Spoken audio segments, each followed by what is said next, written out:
Hi வணக்கம், welcome to triples views. நான் சிவகுமார் சங்கரபாண்டியன். போர் நிறுத்தம் ஒரு வழியாக வந்துருச்சு அப்படிங்கிற எதிர்பார்த்த வேளையில் நம்ம திருப்பியும் ஈரான் சில விதமான நிபந்தனைகளெல்லாம் சொல்லி போர் நிறுத்தம் இப்போதைக்கு இல்லை, ஹார்மோஸ் ஜலசந்தியானது ஹார்மோஸ் நீரிணை மீண்டும் மூடப்படுகிறது, எங்களுடைய தாக்குதல் வளைகுடா நாடுகளில் சில விதமான தாக்குதல் நடத்தியிருக்காங்க, இந்த மாதிரி ஒரு முடிவுக்கு வராத போராக இருக்குது.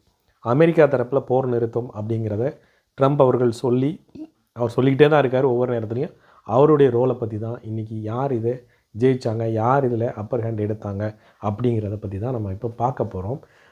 அமெரிக்காவினுடைய அதிபர் டொனால்ட் ட்ரம்ப் அவர்கள் 3-4 முறை நான் எச்சரிக்கை விடுக்கிறேன், இன்னும் 2 நாட்கள், இன்று 3 நாட்கள் அப்படின்னு நிறைய விஷயம் சொன்னார். கடைசியாக போன வாரம் 2 நாட்களுக்குள்ளாக நீங்கள் இந்த நாங்கள் சொல்கிற கண்டிஷனுக்கோ ஹார்மோஸ் நீரிணையை திறந்து விடலைனாலும் நான் மிகப்பெரிய தாக்குதல் நடத்துவேன், தரைப்படையை இறக்குவேன், உங்களுடைய அந்த கார்க் தீவை முழுமையாக, அதாவது ஈரானுடைய நாகரிகத்தையே நான் ஒரு ஈரான் நாகரிகம் என்பது முற்றிலுமாக அழிந்து போகக்கூடிய அளவில் உங்களுடைய பாலங்கள், உங்களுடைய மின்சார உற்பத்தி நிலையங்கள் எல்லாத்தையும் நான் தாக்குவேன் அப்படிங்கிற மாதிரி சொல்லி இறுதி எச்சரிக்கையாக அவர் சொல்லியிருந்தார். மிகப்பெரிய ஈரான் என்ற ஒரு நாடே இருக்காது அப்படிங்கிற எச்சரிக்கை சொன்னார். இந்த நிலைப்பாட்டிலிருந்து ஈரான் எந்த விதமான மறுப்பும் எந்த விதமான எதிர்நிலையும் பண்ணவே இல்லை. என்னடா எவ்வளவு சொல்லியும் ஒருத்தங்க சட்டம் பண்ணலையே, நம்ம ஒரு வல்லரசு நாடு, நம்ம இவ்வளோ தூரம் சொல்லி ஒருத்தங்க கேட்கலன்னு நம்ம நினச்சிட்ருக்கோம். ஆனாலும் கொஞ்சம் கூட அதை மதிக்கவே இல்லை அவர் எச்சரிக்கையை. அதுக்கப்புறம் கரெக்டாக இவர் சொன்ன நிபந்தனுடைய நேரம் முடிவதற்கு 88 நிமிடங்களுக்கு முன்பாக கரெக்டாக ஒரு 1.5 மணி நேரம்னு வச்சுக்கோங்களேன் முன்னாடி சொல்கிறார், இன்னும் நான் 10 நாட்களுக்கு போர் நிறுத்தம் அறிவிக்கிறேன், தற்காலிக போர் நிறுத்தம் அறிவிக்கிறேன். இந்த போர் நிறுத்தம்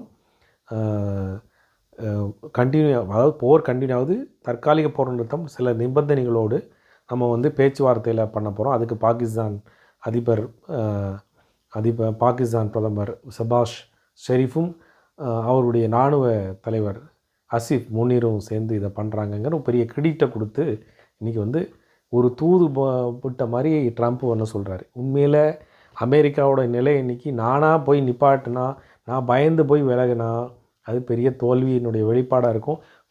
அவர் சொல்கிற கேட்கக்கூடிய பாகிஸ்தான் அதிபரும் பாகிஸ்தானுடைய இராணுவ தலைவரும் என்ன சொன்னாலும் கேட்க வேண்டிய நிலையில் இருக்கக்கூடிய, போய் நீங்களாக சமரசம் பண்ணுற மாதிரி பண்ணி இந்த போரை நிறுத்துகிற மாதிரி பண்ணுங்கிறதான் சொல்லியிருப்பார். அதுதான் உண்மையாக இருக்கும். உண்மையிலே அமெரிக்கா தரப்பில் மிகப்பெரிய ஒரு பின்னடைவு தான். தாக்குதல் நீங்கள் என்ன தான் நடத்தியிருந்தாலும் நீங்கள் நினச்சதை அங்கே நடத்தவே முடியல.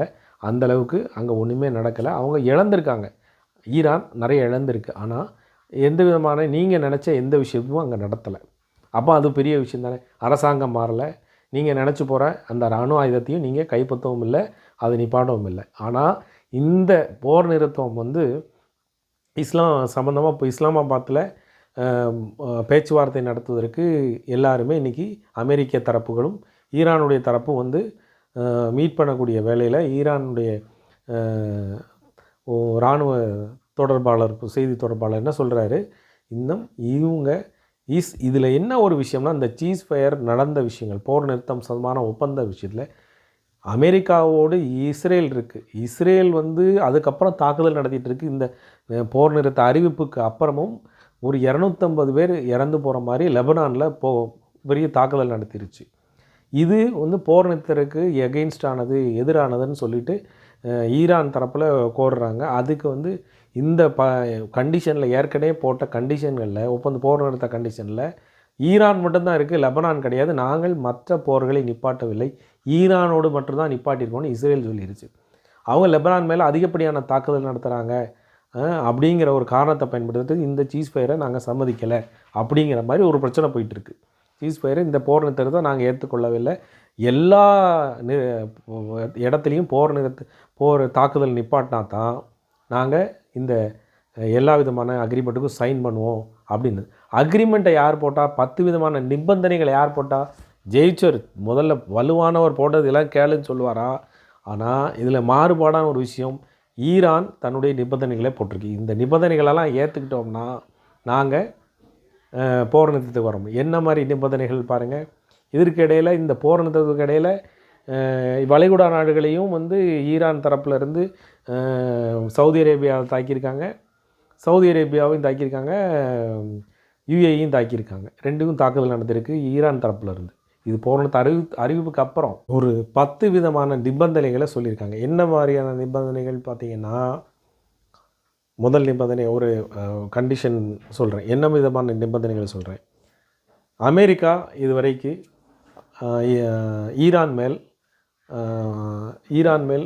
எல்லா நாடுகளுக்கும் விதித்த தடைகள், எந்த விதமான தடைகள்லாம் நீங்கள் எங்களுடைய வியாபாரத்திற்கோ எல்லாத்துக்கும் விதித்த தடைகளை நீக்கணும். ஐநாவால் ஈரானுக்கு கொடுக்கப்பட்ட தடைகள் எல்லாத்தையும் நீக்கணும். அதுக்கப்புறம் வியாபாரத்தை சம்மந்தமாக உலகளாவிய அளவில் எல்லா நாடுகளுக்கும் ஈரான் நாட்டிலேருந்து நீங்கள் வந்து இதெல்லாம் வாங்கக்கூடாது அப்படின்னு வர்த்தக தடைகளெல்லாம் ஒவ்வொரு நாட்டு மேலே விதிச்சிருக்கிறீங்க. அந்த தடைகளை ஃபுல்லாக நீப்பாட்டணும், எல்லாமே நீக்கணும். அதுக்கப்புறம் எங்களுடைய சொத்துக்கள், எங்களுடைய இராணுவ நிலைகள் இதெல்லாம் வந்து அங்கங்கே நிறைய இடத்துல ஈரானுடைய சொத்துக்களை நீங்கள் பறிமுதல் பண்ணி வச்சுருக்கீங்க, அதை ஃபுல்லாகவே விடுவிக்கணும். அந்த மாதிரி ஒரு கண்டிஷன். அதுக்கப்புறம் இந்த போரில் ஈரானுக்கு ஏற்படுத்தப்பட்ட நஷ்டங்கள், எல்லா விதமான இப்போது உள்ள பாதிப்புகளுக்கு தகுந்த இதுக்கு நீங்கள் வந்து காம்பன்சேஷன் கொடுக்கணும்னு சொல்கிறாங்க. இந்த அமௌண்ட்டு எல்லாத்துக்கும் நீங்கள் இந்த தாக்குதல் நடத்துனதுக்கு எல்லாத்துக்கும் எங்களுக்கு ஏற்படுத்தப்பட்ட சேதங்களுக்கு நீங்கள் எல்லாத்தையும் அமௌண்ட்டை பேர் பண்ணணும், அதற்கான அமௌண்ட்டை நீங்கள் கொடுக்கணும்னு ஒரு விஷயம் சொன்னாங்க. அதுக்கப்புறம் ஒரு முக்கியமான விஷயத்த சொல்கிறாங்க. இந்த ஹார்மோஸ் நீரிணை இருக்கு இல்லையா, அது கிட்டத்தட்ட அது வந்து ஒரு உலகத்தினுடைய 20% போக்குவரத்து, கப்பல் போக்குவரத்து நடத்தக்கூடிய ஆயில் எல்லாத்தையும் கொண்டு போகிறதுக்கு ஒரு 20% வியாபாரம் அது வழியாக தான் நடக்குது. இந்த நீரிணையில் கடக்கும் ஒவ்வொரு கப்பல்களுக்கும் வந்து ஈரான் அரசாங்கத்திற்கு நீங்கள் டோல் கொடுக்கணும். ஒரு குறிப்பிட்ட அமௌண்ட்டு கொடுத்து தான் நீங்கள் இதை கடந்து போகணும். ஒவ்வொரு கடந்து போகக்கூடிய கப்பல் அவ்வளவுமே ஈரானுடைய இராணுவ அனுமதி பெற்று தான் நீங்கள் போகணும் அப்படிங்கிற மாதிரி ஒரு சொல்லியிருக்காங்க. டோல் வாங்கணும் அப்படிங்கிற மாதிரி சொல்லிட்டாங்க. எங்களுக்கு ஒரு டோலை கொடுத்துட்டு தான் நீங்கள் இந்த இடத்த கிராஸ் பண்ணணுங்கிற ஒரு கண்டிஷன் சொல்கிறாங்க. இதற்கு வந்து யார் சம்மதிப்பா சொல்லுங்கள்? இந்த மாதிரி ஒரு நிலைப்பாடு வந்தாச்சுன்னா வளைகுடா நாடுகளில் வந்து வாங்கக்கூடிய பெரும்பகுதி எண்ணெய் வாடிக்கையாளர்கள் எல்லாருமே வேறு பகுதிக்கு போயிடுவாங்க. அதுதான் உண்மை. இந்த கண்டிஷனுக்கு அமெரிக்கா என்ன சொல்ல போகிறோன்னு தெரில. இதில் இன்னொரு அண்டர் கிரவுண்ட் டீலிங்கும் வந்து அமெரிக்கா போடப்பட்டதாக ஒரு விஷயத்த சொல்கிறாங்க. அது எந்த அளவுக்கு உண்மைன்னு தெரில. ஈரான் வந்து அந்த டோல் போடக்கூடிய நிபந்தனையில் டோல் போடுறதில் வந்து எனக்கு பாதி அமௌண்ட்டை கொடுக்கணுங்கிற மாதிரி அமெரிக்கா கேட்டதாக சொல்கிறாங்க. எவ்வளோ திருட்டு வேலை பாருங்களேன். உலகத்தில் எல்லாத்தையும் சண்டையும் போட விட்டுட்டு அந்த டோலை வந்து இப்போ வச்சுட்டு அதில் பாதி எனக்கு 50% எனக்கு ஷேர் தரணுங்கிற மாதிரியும் ஒரு பேச்சுவார்த்தை வந்து அமெரிக்கா தரப்புலேருந்து அந்த நிபந்தனையை சொன்ன மாதிரி சொல்கிறாங்க. இது எந்த நாடுகளும் இதை ஏற்றுக்கிடாது. இது ஒரு பொதுப்படையான ஒரு பாதை, எந்த கப்பலும் போகலாம் வரலாங்கிற மாதிரி ஒரு இருந்த பாதையை இன்றைக்கி அவங்க ஒரு கட்டுப்பாட்டுக்குள்ளே கொண்டு வந்து அவங்க என்ன கொண்டு வராங்க, ஓமனுக்கும் ஈரானுக்கும் இடையில தானே அந்த நீரிணை இருக்குது, 2 பேருக்கும் நாங்கள் ஷேர் பண்ணிக்கிடுவோம். இதை யாரும் ஒத்துக்கிடலை. மற்ற நாடுகள் எல்லாமே என்ன பண்ணுறாங்க, இதுக்கு முழுமையாக சவுதி அரேபியான்னு சரி, நீங்கள் சவுதி அரேபியோ யுஏஇயோ எல்லாருமே இதுக்கு மிகப்பெரிய ஒரு கடுமையான எதிர்ப்பை கொடுக்குறாங்க. ஏன்னா எங்களுடைய எண்ணெய் வர்த்தகம் முழுமையாக பாதிச்சிருக்கும். இந்தியா மாதிரி நாடுகள்லாம் எங்கிட்ட ஆயில் வாங்காமல் எல்லா இடத்துலையும் வேறு இடத்துக்கு போயிடுவாங்க, எங்களுடைய வியாபாரம் பொருளாதாரம் மிகப்பெரிய அளவில் பாதிக்கப்படக்கூடும் அப்படின்னு சொல்லிட்டு அவங்க அமெரிக்காவை பார்த்து நீங்கள் முழுமையாக இந்த போரை முடிங்க, ஈரானை முடிச்சு விடுங்கிற மாதிரி சொல்கிறாங்க. இன்னொரு முக்கியமான கண்டிஷன் நான் சொல்கிறேன். ஈரானுடைய கண்டிஷன் முக்கியமான இந்த ஹார்மோஸ் நீரிணைக்கு அடுத்தபடியாக நீங்கள் அமெரிக்க துருப்புக்களோ எதுவுமே வந்து வளைகுடா நாடுகளில் நீங்கள் எதுவுமே இருக்கக்கூடாது, நீங்கள் எல்லாத்தையும் காலி பண்ணி போயிடணும் அப்படிங்கிற ஒரு கண்டிஷன் சொல்கிறாங்க. அமெரிக்காவை நம்பி இருந்த இந்த வளைகுடா நாடுகள் எல்லாமே இன்றைக்கி என்ன செய்கிறதுன்னு தெரியாத அளவுக்கு முழிச்சிட்டு வராங்க.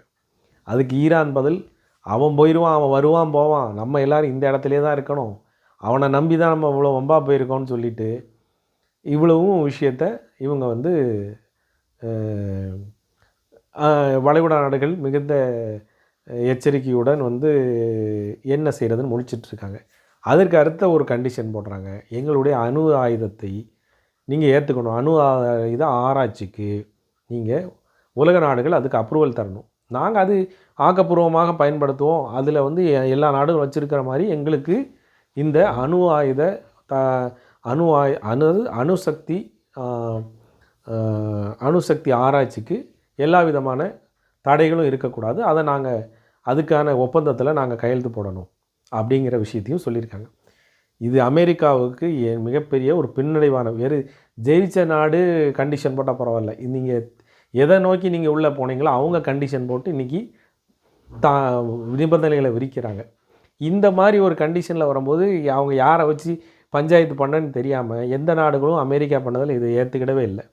லெபனான் மேலே இஸ்ரேலுக்கே தெரியாமல் ஒரு முக்கியமான விஷயத்தை, இந்த சீஸ் ஃபயருக்கு வந்து சீஸ் ஃபயரில் என்ன கண்டிஷன்லாம் போட்டிருக்காங்க, என்னெல்லாம் வச்சு பேசியிருக்காங்கன்னு இஸ்ரேலுக்கே தெரியலை. அந்த மாதிரி ஒரு ஒப்பந்தத்தை பண்ணியிருக்காங்க பாருங்கள். அமெரிக்காவை நம்பி இஸ்ரேல் இறங்குச்சு, அமெரிக்காவை இங்கே வளைகுடா நாடுகள் இறங்குச்சு, கடைசி இஸ்ரேலை விட்டுட்டு இஸ்ரேல் என்னுடைய தாக்குதலை நான் நிப்பாட்டலை அப்படிங்கிறத நான் ஈரானை மட்டும் தான் சொல்லிட்டு அதனுடைய முக்கியமான சாராம்சங்களே இஸ்ரேலுக்கு தெரிவிக்கப்படலைங்கிற விஷயத்தை சொல்கிறாங்க. இந்த சீஸ் ஃபயரில் என்னென்ன கண்டிஷனில் போட்டாங்களோ அதை வந்து இஸ்ரேலுக்கே தெரியாத அளவுக்கு பண்ணியிருக்காங்க. இது மிகப்பெரிய இஸ்ரேலுக்கும் ஒரு பின்னடைவு தான். இது என்னடா இது, ஒரு யாரை நம்பி யார் கெட்டோங்கிற மாதிரி இந்த சீஸ் ஃபயர் ஒப்பந்தங்களில் மிகப்பெரிய அளவில் குழப்பங்கள் நீடிச்சிட்ருக்கு. இப்போ பாகிஸ்தானில் வந்து நீங்கள் வந்து இந்த இவ்வளோ ஈரானில் வந்து நீங்கள் கண்டிஷன்களெல்லாம் ஒத்துக்கிடக்கூடாதுன்னு ஒரு தரப்பு பண்ணிகிட்ருக்கு. இந்த மாதிரி உள்நாட்டு குழப்பத்தில் உள்ள ஒரு ப்ரெஷரோடு தான் பேச்சுவார்த்தை நடக்க போகுது. இது எந்த அளவுக்கு முடிய போகுது அப்படின்னு தெரியல. உண்மையில் இந்த ஹார்மோஸ் நீரிணையை வச்சு இதை யாரும் ஒத்துக்கிட போகிறதில்ல, உலக நாடுகளும் இதை ஒத்துக்கிட்டதுக்கு வாய்ப்பு இல்லை. இதை வச்சு திருப்பியும் இந்த சீஸ் ஃபயருங்கிறது மிகப்பெரிய அளவில் நீண்ட காலத்தில் போகாது. தாக்குதல் மீண்டும் வர்றதுக்கான வாய்ப்புகள் தான் அதிகமாக இருக்குங்கிறது தான் உண்மை. இதை வச்சு தான் இந்திய அரசாங்கம் நீங்கள் ஈரானில் உள்ளவங்கெல்லாம் சீக்கிரம் நீங்கள் வர்றதுக்கான வாய்ப்பு இருந்தால் உடனடியாக வந்துடுங்கிற ஒரு விஷயத்தையும் சொல்கிறாங்க. இதுதான் இன்றைய நிலைமை. அமெரிக்கா மிகப்பெரிய அமெரிக்கா முகத்தில், ட்ரம்புக்கு இன்னொரு பிரச்சனை இந்த என்னென்னா, உள்நாட்டு தன்னுடைய இமேஜையும் காப்பாற்ற வேண்டியிருக்கு. இந்த கறி பூசின விவகாரம் ஈரான் மிகப்பெரிய ஒரு கரியை பூசிருச்சு. இந்த அமெரிக்காவில் உள்நாட்டு விவகாரங்களில் இருக்கக்கூடிய எதிர்ப்பலையெல்லாம் பார்த்திங்கன்னா மிகப்பெரிய ஒரு ஃபெயிலியரை வந்து ட்ரம்ப் சந்திச்சிட்டாருங்கிறது தான் உண்மை. இதுதான் இன்றைக்கி நிலையில் உள்ளது. இந்த போர் நிறுத்தம் திருப்பி கண்டினியூ ஆகுது. இந்த நிறுத்தம் வந்து செயல்பாட்டு வடிவம் வரவில்லை அப்படிங்கிறது தான் இன்றைக்கி நிலையில் இருக்கக்கூடிய, இன்றைக்கி காலையில் இருக்கக்கூடிய சூழ்நிலை. இதுதான் இன்றைய செய்தி. அடுத்த செய்தி வர வரை உங்களை அடுத்த செய்தியில் சந்திக்கிறேன். நன்றி, வணக்கம்.